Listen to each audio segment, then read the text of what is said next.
আজকে আমরা দেখব দ্বিতীয় পর্যায়ক্রমিক মূল্যায়ন 2026-এর জন্য স্বাস্থ্য শারীরিক শিক্ষার প্রশ্ন তৃতীয় শ্রেণী, যেখানে পূর্ণমান 20, সময় 40 মিনিট। দেখো, একের দাগ, বজ্রাসন আসনটির উপকারিতা কি? 2 নাম্বার, এই বজ্রাসন আসনটি করলে হজম শক্তি বৃদ্ধি পায় শরীরে আর পায়ের পেশি ও স্নায়ুকে শক্তিশালী করে।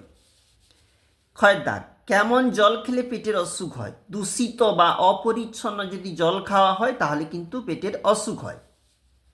গয়ের দাগ, কয়েকটি সু অভ্যাসের নাম লেখো। ভোরে ঘুম থেকে ওঠা, নিয়মিত স্নান করা, এগুলা কিন্তু সু অভ্যাসের মধ্যে পড়ে। ক্ষয়ের দাগ, বস্তা দৌড় খেলাটিতে কি কি উপকার আছে?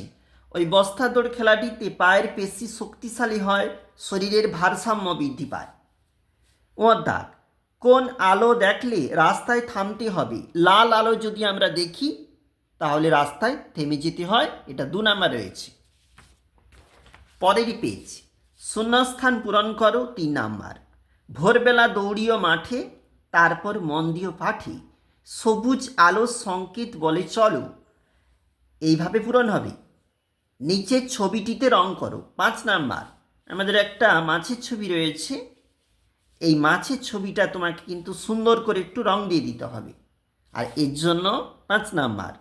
দেখলাম আজকে আমাদের গুরুত্বপূর্ণ আরও একটি প্রশ্ন, তৃতীয় শ্রেণীর কলাকর্ম শিক্ষা স্বাস্থ্য শারীরিক শিক্ষার প্রশ্ন।